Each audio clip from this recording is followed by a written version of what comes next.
My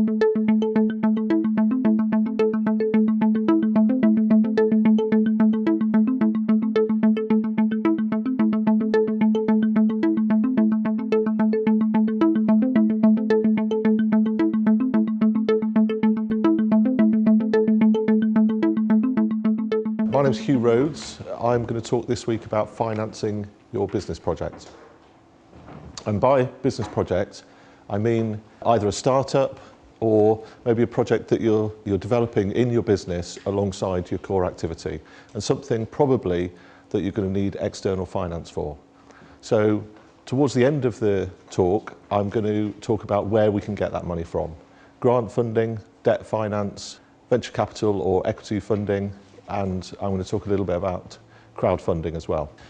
I can do this because I used to run a consultancy for 4.5 years doing exactly this, finding finance for early stage businesses. We had some notable successes during that time and some interesting experiences. I went from there to work at Newcastle Science City, where I was offered the opportunity to be the Innovation Director, and on from that to Northumbria University, where I am now in part-time capacity, looking after their intellectual property portfolio and interfacing on the BIPC project, which is why you've seen so much of me. So in today's workshop, we're going to talk about, as I say, we're going to talk about where the money is, but before that, I want to introduce a few ideas that are useful when you're thinking about raising money. And those are appropriate finance. What is good finance for your business? How much you need. Sometimes it's not always straightforward to work out how much money you should be looking for at what stage of that finance. And I'm quite keen to share with you the idea of value raising milestones. And then startup financing strategy, how you package finance and how you can get leverage from the different financial sources that you can access.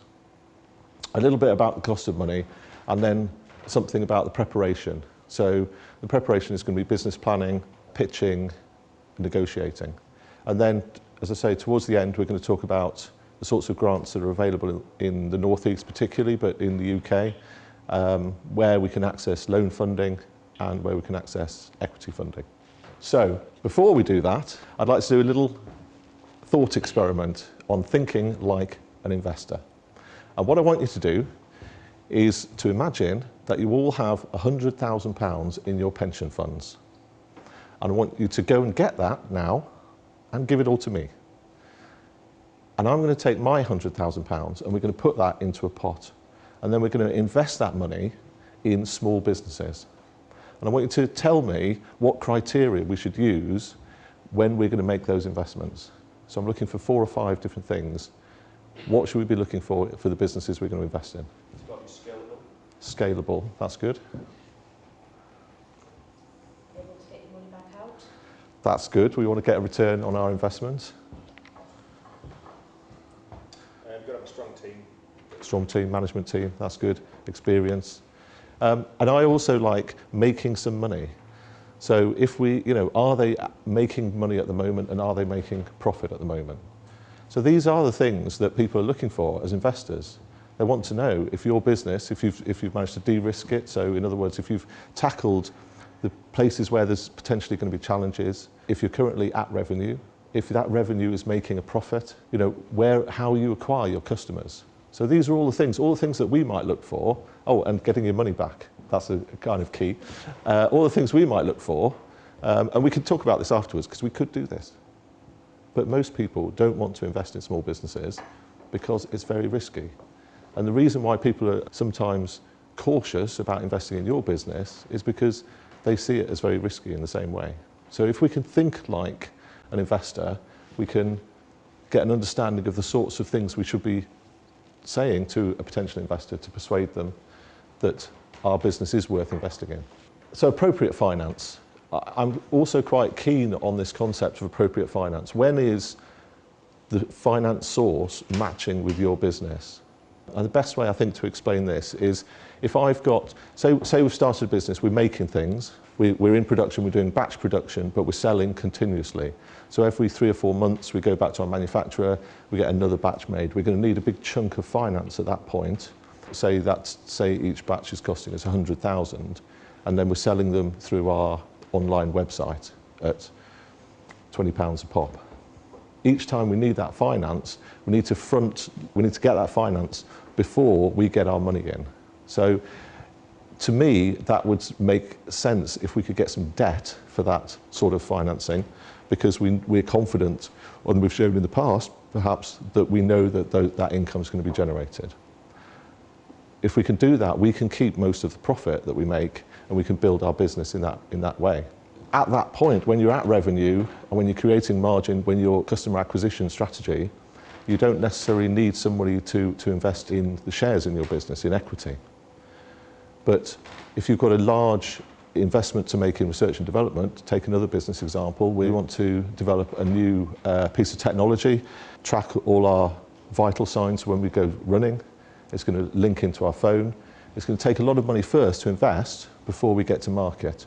And in those circumstances, if we can prove there's a big market, unfortunately in those circumstances we might be competing with Sony and iPhone and the other guys. But you know, that's the sort of time when we might look for venture investment, because we know we're going to need a big chunk of money. We're going to need that money for a period of time before we get to revenue with intellectual property, and we have to fund that IP support during the development of the business. So think about whether we need venture capital investment, whether we need debt finance, where we can find grants. And it's about looking for appropriate capital at each stage. We need enough money so it doesn't run out. So my usual question is, what are you going to do when the cash gets to zero? Can we get enough money at the front end to get us all the way to revenue, to get us to sufficient revenue that the cash flow will be funding the remainder of the business?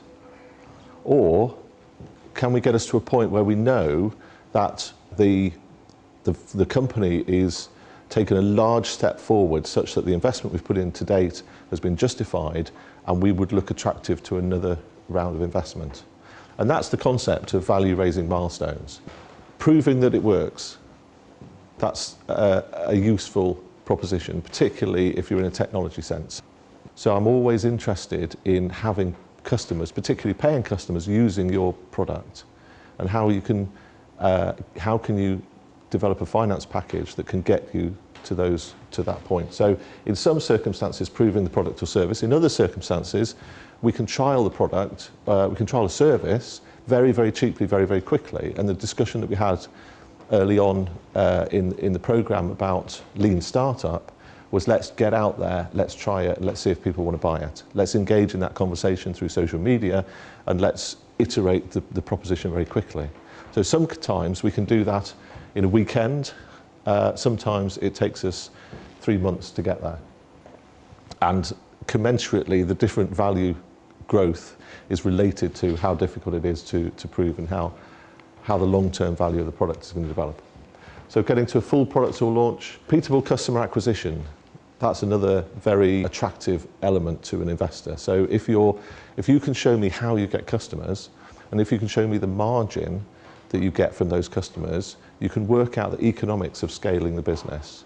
So for instance, I'm going to drop 20 grand into my marketing campaign. I know that I will acquire 800 customers from that. I know that the return from those customers over the next 12 months will be getting a £50,000 income, and then it depends on the cost of supplying the customers to the margin that you generate from that. But essentially, it's when you get to a repeatable mechanism which you can acquire customers from. Margin and profit, as we mentioned at the beginning.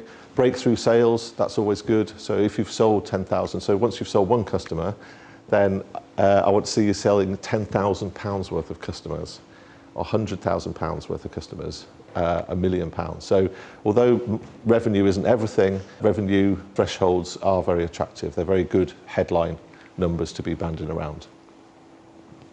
Signing distribution deals and making international sales. Break-even point is essential, and something that you need to prove to your potential investors and to yourself. You need to break even, move into profit. But the threshold is, if you set yourself a target number for your sales, if you sell £100,000 this year, if you sell £1 million next year, then these figures are attractive, high-level figures to put on your investment proposition. So, you know, come and invest in my company.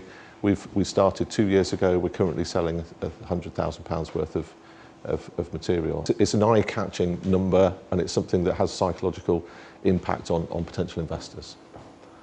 So if I just go back to the value raising milestone, so the concept here really is that there's a point where you need to reach before you're going to be attractive for another round of investment. And part of the reason why I'm emphasising this is because I've met a number of people, particularly working in the technology space, who did receive investment early on. So, you know, we went and got, for instance, a company went to get £100,000 worth of investment, and we built 3/4 of our product. Do you know, when you say, you know, we need another 25,000 to get to the end of the product build, it's not an attractive proposition. Why didn't you do it the first time? That's the first question. Well, we thought we were going to do it. Okay, well, immediately you're telling me that you can't execute on the proposition that you've got. So I'm really keen to not disadvantage yourselves by saying we didn't quite make it. So when you're thinking about how much money you're going to need, it's not only the money, the chunk of money to get there, but it's the chunk of money to survive long enough to raise the next amount of money. And you know, that could be 4 months or 6 months. At the bottom, I say it gives an uplift to the existing investors. So if I believe your business is worth more, I'm investing essentially on the basis that not of today's value, but of a value you're going to reach in the future. So if you reach that point which raises the value of your business, I'm going to feel a lot better and a lot more justified in my investment. I've really brought that in because it's something that people don't really talk about when you're raising money. When, particularly again in the tech space, we've got this £100,000 investment, but where's that going to get you? You have to be really determined that that gets you to a point which is more valuable than you were when you first went in. Financial packaging is using multiple sources of finance in a package, and this is another aspect that I'm very keen to share. If you're lucky enough to get seed investment, that is the time to look for other sources of funding. So for instance, in the example that I've put up, to get to my first milestone, I'm going to need a workshop, a salary for 2 people. How much is that going to cost? That's going to cost somewhere between £60,000 and £75,000. I'm looking at £50,000 from an angel investor, 8,000 grant funding from one of the local grant providers, and I'm going to introduce myself £10,000 of my own savings. And so what you're doing is you're putting together a package that's providing the total amount of money that you need. The reason why it's good to package it is that if you look at that £8,000 grant support, that grant support is towards a project of which the grant represents probably 40%. So a grant of 40% at £8,000 is a £20,000 project. And you need the other £12,000 to access that £8,000. So you're often in a situation where you need money to get hold of the money that's available. And more, that's the case. There are very, very few places where you can get fully funded business support. Certainly in the Northeast, but I think in the UK in general. So I've put up here a financial package that I worked on. Now this was 2009, times have changed since then, but this is a way that I worked with the business owner to raise approximately £190,000. And this was at startup. And we were fortunate enough to generate a £100,000 grant investment from what is now the TSB Smart Award, but was at the time managed by One North East. That £100,000, as I've just said, needed to be in a total project. I think at that point, that element of the Smart Award funded 60% of the project. So 60% you needed then to create a project that was worth £165,000. So basically, the project proposition to TSB was we're working on the development of a new technology. The development cost of that technology is going to be £165,000. Can you support us for £100,000 of that?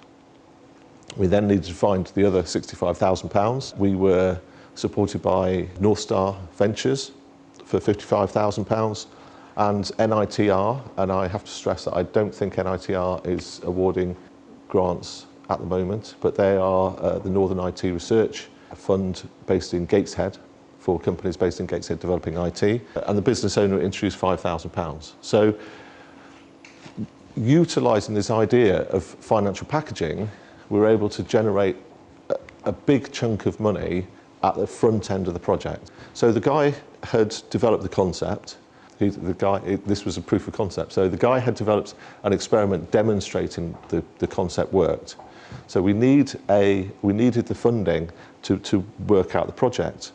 But thinking through that business journey, we worked out that what we want to do is to get to something that works, so we can demonstrate it works on the bench.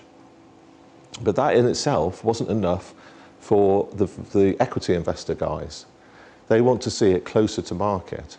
So included in that project was a customer who wanted to use it. So we started right at the very front end.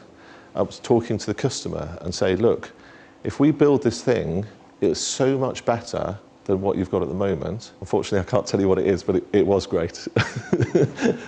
It's so much better. It will save you so much money. It's worth trying. It's worth getting involved in us. It's worth your time, sitting down and working out with us how we can implement that when we deliver it. And we're absolutely confident we'll deliver it. He was excited about it, and we were able to take his reference to our venture guys and say, look, we've got a customer, he wants to use it.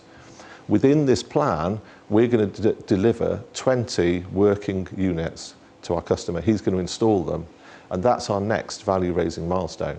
That's probably 2 value-raising milestones. So we've got one that proves that it works, we've embodied it in a product, we've got that product out to the customer's using it, and then we'll be in a point to sit down with a serious venture capitalist and say, look, here it is in use, we've got this feedback, this is the market scale, we know what we're doing, we now need a big chunk of money to take it forwards. And we wouldn't have been able to get there if we just started with 55,000 from our VC partners. And so when you're thinking about funding your business, it's useful to have a view across the spectrum of where the money is. That's not always easy, but it's useful if we can do that, and particularly find people who can do that. No money is free. That's another one of my mantras. Grants, free money. It's free money. It is never free money. To generate 100k of grant funding, in the last example, we wrote a full business plan, nuanced to the needs of the funder, and explained to the funder how that business would use the funding to deliver what the purpose of the grant was. So the entrepreneur in that case, got some grant funding towards his finance advisor helping him write that. But we didn't have a one-size-fits-all. You had to write essentially a full business plan, and then we took extracts of that to put the grant application form together. So, it was fairly arduous, and it's a risk because they don't fund every application. So sometimes you're going to be putting time and money and effort into these things and not be successful. Grants have costs attached in application. There is then a quarterly report that needed to be written. That quarterly report needed financials behind it, so that had to be done. And there's an end of project report as well. So whilst some people think grant money is free, there's always some time attached to grant money. Customer prepay, Kickstarter. To run a successful Kickstarter campaign takes a lot of work, takes effort and planning.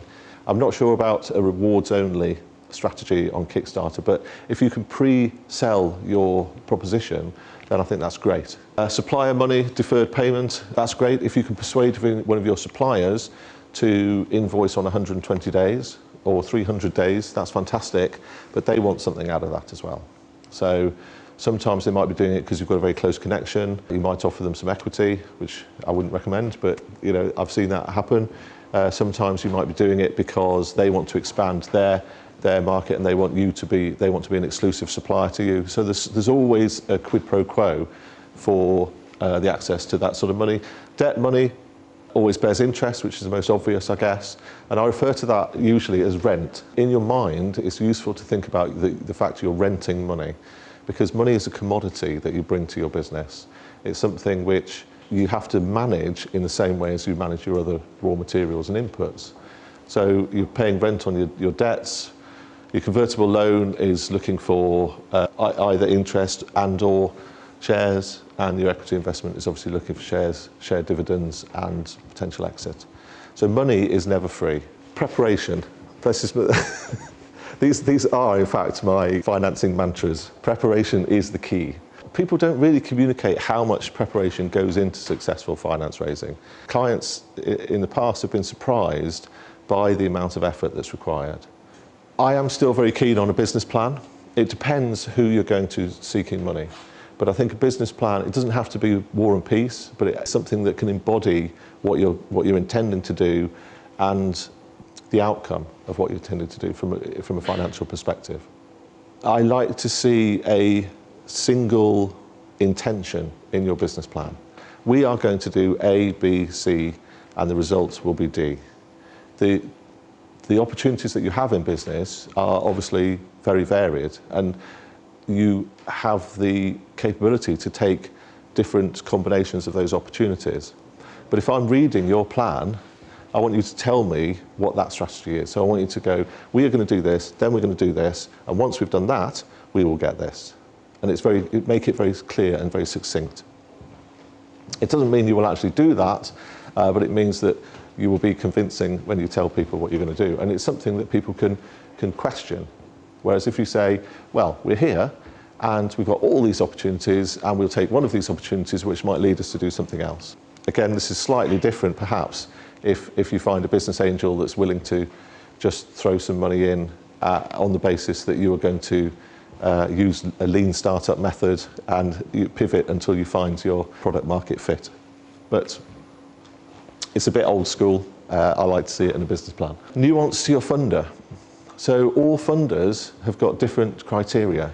All loans have got slightly different criteria, but particularly in venture capital and equity investors, they've all got different purpose and different set of portfolio and often different life cycles of the fund. So traditionally, a 10-year fund would be looking to invest in the first 3 to 5 years, grow the value of their investment and look to exit 7 to 10 years. This time frame is not really happening in the same way as it might have done 10 years ago, 15 years ago. Different exit methods are coming in. But the principle is that early in the fund's life cycle, they'll be looking for investments. Later in the fund life cycle, they're looking for exits. And different funds start at different times, so you need to understand what it is that the funds are looking for. And it might mean that you write 2 different plans. And again, it's a lot of effort. But don't write 2 different plans with different contents. You're nuancing what you're doing. So all of the plans need to have the same financials, and they need to lead to the same financial outcome. In terms of a pitch deck, pitch deck's is a very cool way of saying presentation. So you'll hear a few people, particularly in your tech area, yeah, I've got an awesome pitch deck. It's fantastic. What they mean is I've got some slides. Right? You can interest people in your investment having a chat over a table.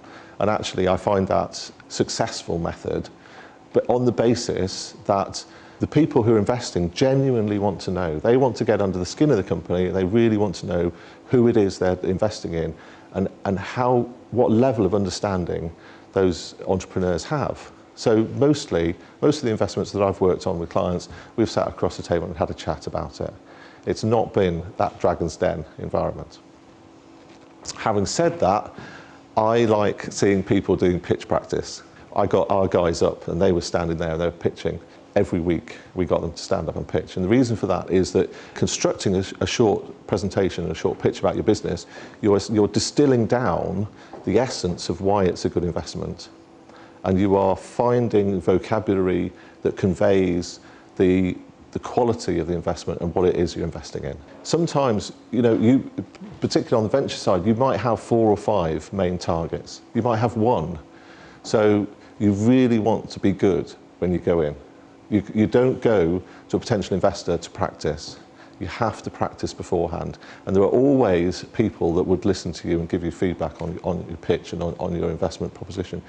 You need that executive summary to distill down again, the quality and the purpose for the investment and how far the investment will take you, the quality of the management team, and the potential market scale and financials. But also, if you're going into a conversation, going into a discussion, take other collateral with you. And by that, I would suggest things like some marketing material. If you have marketing material, you can take your laptop and do a demonstration while you're there. I might put the financials into graphs to make it easy to understand. I'll take photographs if you're at exhibitions or if you're at any events where providing information about your business to potential customers. Here's a couple of photos of when I was at this event. And so all of that gives people confidence that you're serious about what you're doing.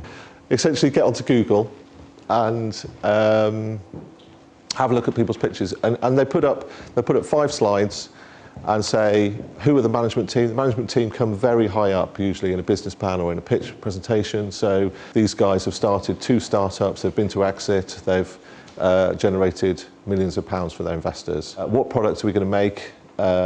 This is the product, we're at this stage of development, we need to roll it out a bit further. How much money do we need and how much money you can get back? Usually probably not the return on the investment at this stage, but a very short and focused presentation on why it's a good idea. I like pitching, but I wouldn't tend to start an investment proposition with a pitch in the way that you might have seen it on Dragon's Den.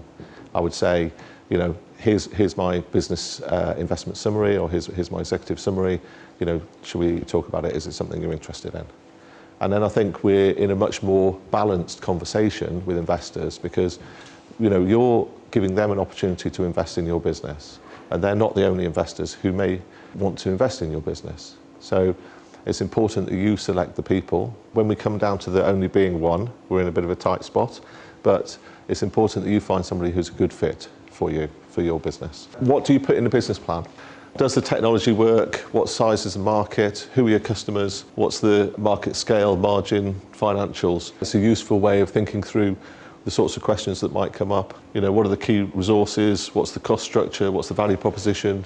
What are your channels to market? So some of these, it's not very trendy at the moment to talk about business planning because everything is lean startup.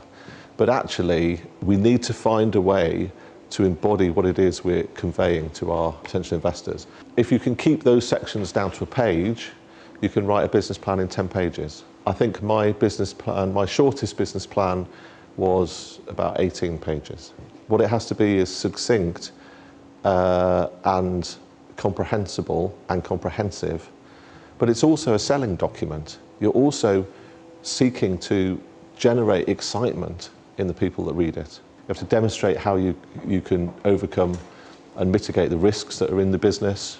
At the same time, you need to demonstrate how your business, when it's successful, will make an enormous amount of money. It's a traditional diagram that talks about where the money comes from. Early stage, it comes from family and friends. You go through debt into potentially equity investments. Crowdfunding has changed that.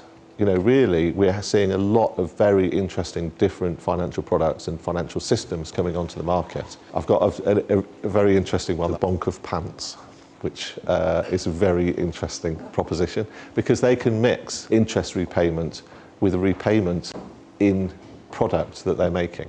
So people are coming up with all sorts of different ideas to get funding. This is more traditional, and it's essentially we scrape together enough money to get ourselves off the ground. That might not even be in cash. That might be in just the time that we put in. We can get something together to do a lean startup trial if we're in a sector that lends itself to doing that. Then if you're looking for something like the startup phase, you're looking at maybe 50 to 200,000.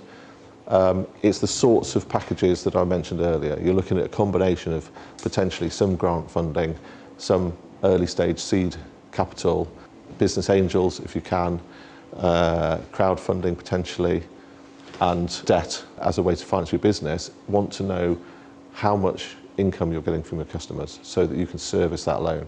If you are going to guarantee the loan, either personally or with other assets, then you don't necessarily have to do that, but you have to bear the risk of the income not being generated and losing the asset which you secure the funds with. Then we go up to launch, so maybe you're looking at that stage at 250 to 700.